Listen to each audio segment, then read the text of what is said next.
Assalamualaikum warahmatullahi wabarakatuh. Teman-teman, kembali lagi di channel YouTube saya, Khairun Imam. Gimana nih kabar kalian? Semoga kita semua selalu diberi kesehatan, kemudahan, dan juga limpahan rezeki dari Yang Maha Kuasa, teman-teman ya. Nah, di video kali ini kita akan melihat bagaimana alumni dari UGM akhirnya turun gunung, turun tangan untuk membantah segala tuduhan liar yang dilontarkan oleh Bambang Tri yang baru saja keluar dari penjara.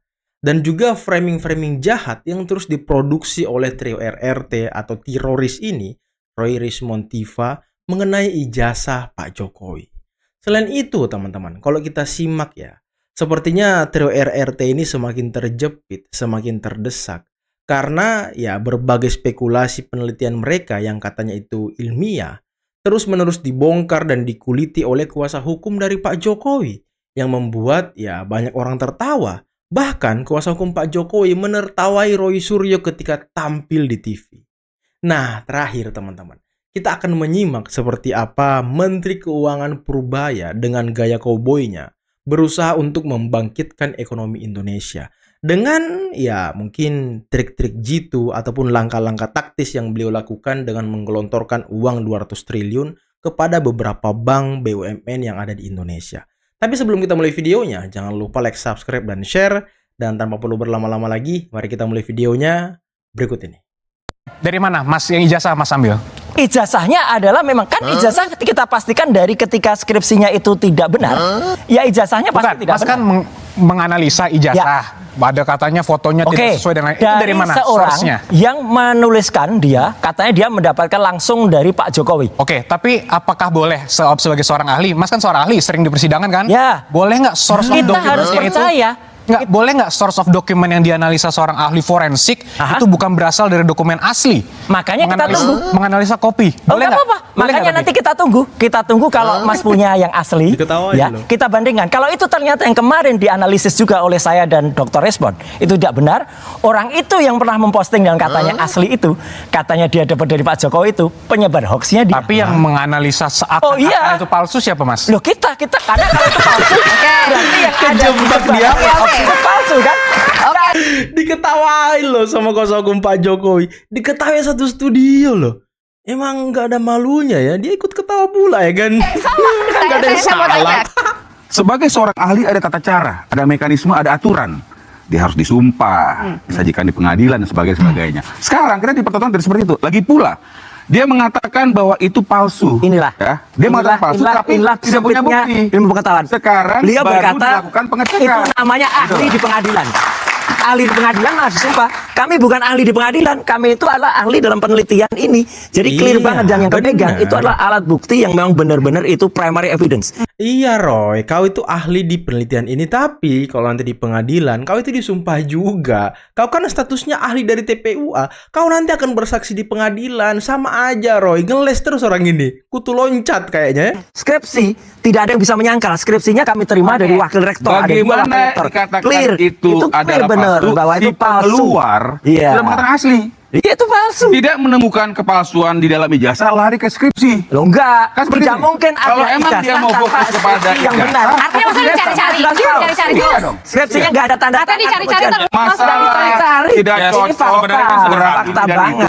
Halah, soal skripsi tanda tangan ini kan sudah dibongkar dan dikuliti oleh Joshua Sinambela yang melihat banyak sekali skripsi yang mirip seperti punya Pak Jokowi, tidak ada tanda tangannya. Dan juga sudah dibongkar oleh Ketua Angkatan Pak Jokowi. Katanya yang ada dasar hukumnya adalah lembar pengujian ketika kita ujian skripsi. Di situ ada tanda tangan penguji, tanda tangan dosen, dan lain sebagainya. Itu yang ada hukumnya. Ini ngeles terus ya kan? Sains meyakini. Mas, itu kepercayaan Anda. Silakan. UGM sudah mengatakan 15 April ketika sampean bertiga datang, kami terima di Fakultas Kehutanan. Sudah. Pak jangan pakai telunjuk Pak. Enggak bagus. Enggak, saya enggak nunjuk jenengan. Jangan Saya pakai ngurusin telunjuk ya kan? Digaji rakyat nih. Ini Diva si Roy kok suka apa ya? Suka mempersoalkan hal-hal yang sebenarnya tidak perlu dipersoalkan gitu. Sok-sok alim orang ini loh. Sok-sok paling beradab. Padahal dia nggak ngaca loh, nggak ngaca sama sekali loh sama dirinya loh. Iya, Bu. Jangan pakai telunjuk. Saya kan sudah terima sama-sama. Telunjuk hanya untuk Allah, Pak. Lah, Ya. sudah cukup ya. Jadi hal spesifik nggak bisa keluar. Spesifik tidak cukup. Sebelum Babang Tri menulis Jokowi undercover yang membelokkan orang tua Jokowi dari Wijiatno Notomiajem menjadi Heru Purnomo, tokoh PKI, dari Sujiatmi yang asli menjadi Yap Mewa, seorang Cina Singapura. Buku ini sudah terbit lebih dulu. Ibunya Sujiatmi, bapaknya juga Notomiarjo. Di dalamnya ada foto, ada foto-foto saat Jokowi menikah, saat Jokowi masih muda. Lengkap ya isinya. Foto-foto ini kemudian dicomot oleh Babang Tri, diaku oleh Babang Tri ini adalah foto dari almarhum Hari Mulyono. Nah, dari ini saja sudah tidak logis. Buku ini sudah mendahului dari bukunya si Babang Tri, sudah mendahului dari Jokowi Undercover. Artinya Babang Tri yang memalsu, mengambil dari salah satunya dari buku ini kemudian dipalsukan dia. Foto-fotonya diaku sebagai almarhum Hari Mulyono. Jadi teori Babang Tri yang mengatakan bahwa Jokowi manusia tidak berijazah disebabkan karena dia anak PKI itu sama sekali ngawur. Apalagi dia juga dengan bukunya itu sebenarnya membantah omongan yang tadi, di mana Jokowi memiliki famili-famili yang menjadi anggota TNI, bahkan berpangkat tinggi sebagai jenderal. Kalau zaman dulu tidak bisa, orang yang tidak berselingkuhan keluarganya bisa masuk menjadi anggota TNI Polri, tidak bisa. Bener banget. Saya sudah cek Putranto Gatot itu kelahiran tahun 75, dia masuk Akademi Militer tahun 96. Artinya apa? Masih di era Orde Baru, masih di era Pak Harto. Dia adalah sepupu dari Jokowi, bukan ponakan. Kalau Jokowi PKI, anak Heri Mulyono seperti yang dituduhkan Babang Tri, tidak mungkin Putranto itu bisa masuk menjadi anggota TNI, tidak mungkin dia bisa masuk Akmil, Akademi Militer, sehingga sekarang menjadi Panglima Kodam Patimura. Tidak mungkin. Nah, ini kontradiktif sekali dari omongan si Babang Tri itu sendiri. Jokowi dituduh PKI tidak berijazah karena dilarang di masa Orde Baru, dilarang sekolah. Tapi di lain pihak dia menuduh Jokowi punya famili, dalam hal ini adalah sepupu yang berpangkat tinggi di Mabes. Kalau sekarang sudah menjadi Pangdam Patimura. Tidak match, kontradiktif. Menuduh PKI kalau sepupunya jadi jenderal di TNI. Ini kan sudah tidak match. Bukan hanya satu orang, 3 orang. Yang satu kolonel di Pas Pampres, satunya lagi mayor di Kodam Siliwangi. Ini kan sudah nggak masuk akal. Keluarga PKI kok jadi petinggi TNI. Bahkan mereka sudah merintis sejak zaman Pak Harto. Ini kan tidak masuk akal dari omongan Babang Tri. Nah, ini masyarakat harus kritis. Jangan orang-orang yang tidak waras seperti ini dijadikan acuan hanya karena masalah berbeda politik, tidak suka secara politik, kemudian omongan orang-orang gila diambil untuk menghantam. Seorang Roy Rispontiva yang aku sebagai akademisi, sebagai intelektual, sebagai tukang riset, tapi percaya juga sama orang gila Babang Tri ini. Yang lainnya, Rias Rasid, Ikrar Nusa Bakti, Alfian Tanjung, terus Ihsanuddin Nursi juga ikut-ikutan percaya pada RRT, Roy Rispontiva. Padahal yang dipercaya mereka sumbernya satu, Babang Tri. Duh, orang-orang terpelajar ini pada percaya pada orang tidak waras. Ini kan aneh. 200T hari Jumat sudah masuk ke perbankan. Uangnya udah nongkrong di sana. Sekarang saya duga para dirut bank pusing. Waduh, dirut mau bank nyalurin pusing. kemana? Tapi saya pikir dengan cara itu paling enggak kalau mereka belum bisa nyalurin karena mereka punya uang lebih, dia nggak akan perang bunga lagi, bunga akan cenderung turun. Itu akan berdampak ke ekonomi dengan itu sendiri ya.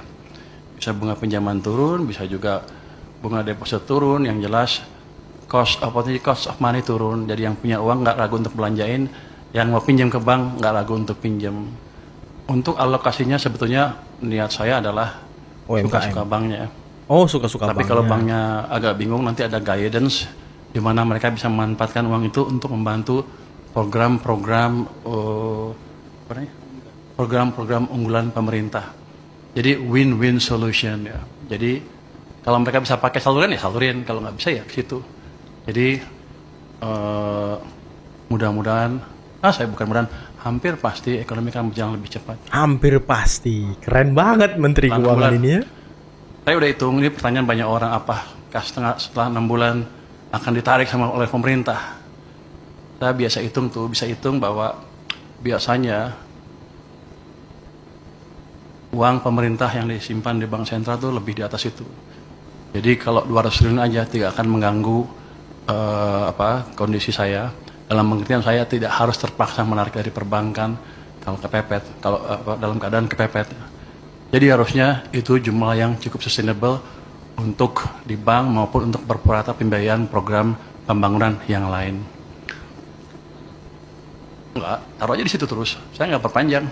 Biar seperti itu. Jadi ini kan nggak ada termnya sebetulnya. Yang kemarin dia bilang 6 bulan itu salah. Yang anak buah saya selalu nulis. Pada dasarnya seperti itu aja. Anak buah saya naruh uang di bank suka-suka saya sampai kapan. Muter di situ supaya muter di perekonomian. Biar banknya mikir. Tambah nanti kita lihat kondisinya. Sekarang aja udah pusing lu minta tambah. Lu ngomong ke dirut bank deh. Dia udah pusing, aduh dikasih duit banyak nih, aduh. Tahu nggak Anda?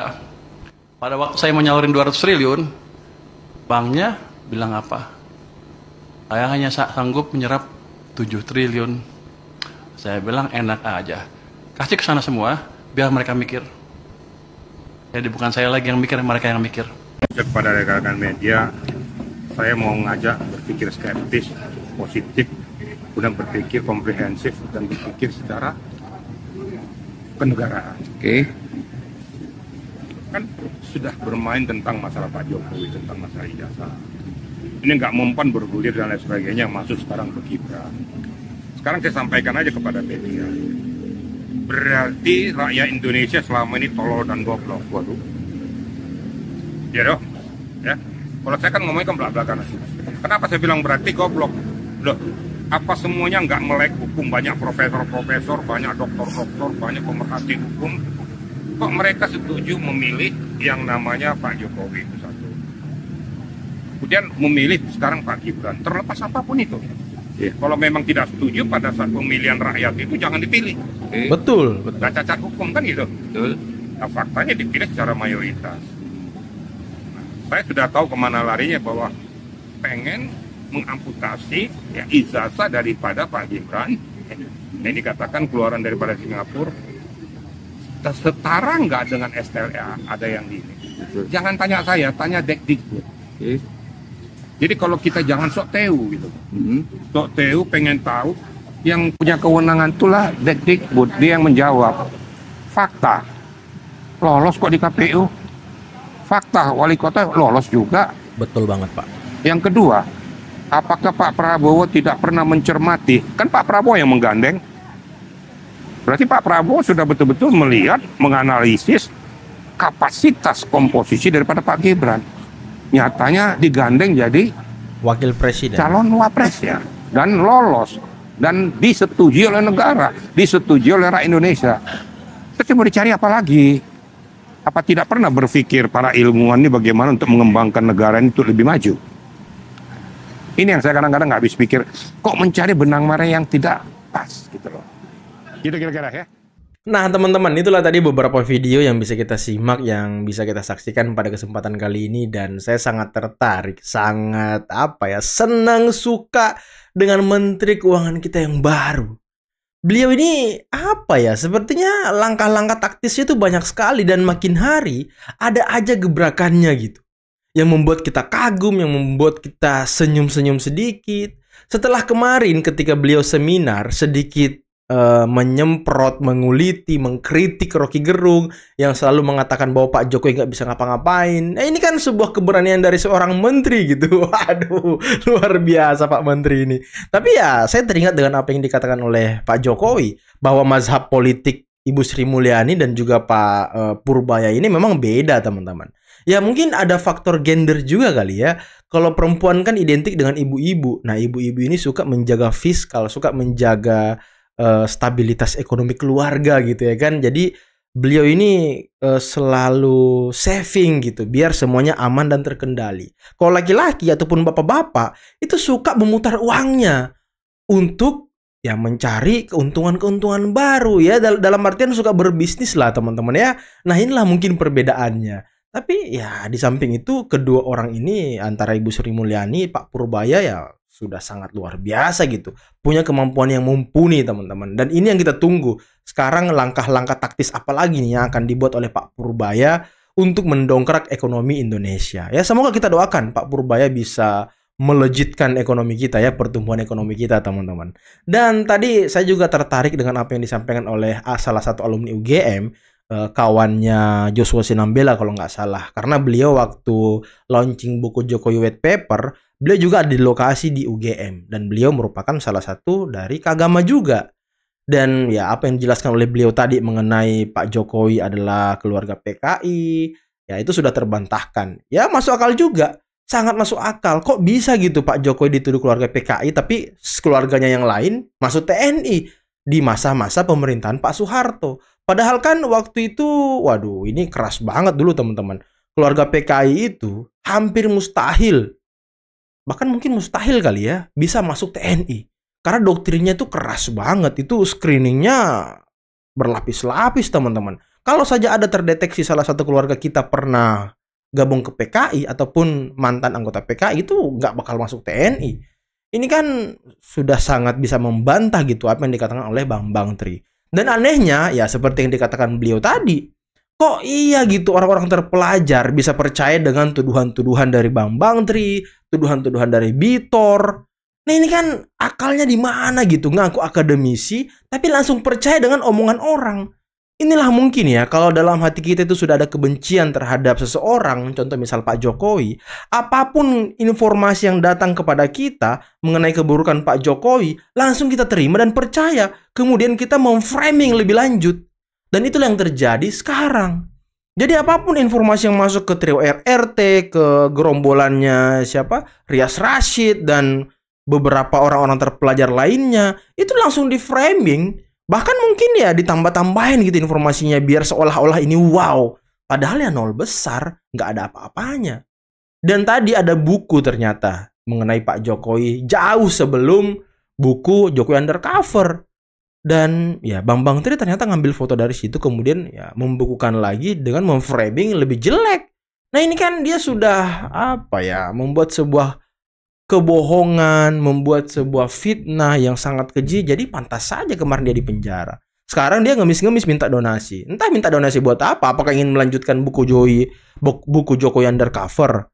Ditambah lagi Tifa ngemis-ngemis bukunya dibeli, nanti uangnya akan diserahkan keuntungannya ke Bambang Tri. Ini orang jualan apa ini? Jualan kebencian terhadap Pak Jokowi atau apa ini? Ya jadi ya kita tunggu saja teman-teman. Ini sebentar lagi bakal ada kabar baik, kabar yang sangat menggembirakan dari Polda Metro. Semoga sesuai dengan apa yang kita harapkan gitu ya kan. Karena ya kabar dari Joshua Sinambela beberapa hari yang lalu BAP ahli sedang dikumpulkan dan di finishing. Nanti setelah itu barulah ada pengumuman tersangkanya. Dan kemungkinan kalau bukan minggu ini, minggu depan teman-teman. Antara itulah, kalau nggak minggu ini, minggu depan. Ini akan cepat berlalu lah semoga. Agar framing-framing dari mulut-mulut jahat ini ya sedikit dibungkam teman-teman ya. Biar ruang-ruang publik kita tuh semakin sehat, semakin baik. Dan tidak ada lagi orang yang suka bikin gaduh, melontarkan tuduhan liar. Ini kan juga sedikit mengganggu pemerintahan Pak Prabowo. Jadi informasi-informasi mengenai capaian kinerja Pak Prabowo itu tidak muncul di publik teman-teman. Kalah dengan isu-isu ijazah palsu, kalah dengan isu-isu ijazah Gibran dan lain sebagainya. Tapi yang jadi pertanyaan, apakah ini juga merupakan salah satu jalan yang dilakukan oleh Roy Suryo CS untuk mendowngrade pemerintahan Pak Prabowo Gibran? Nah, ini yang perlu dijawab oleh mereka.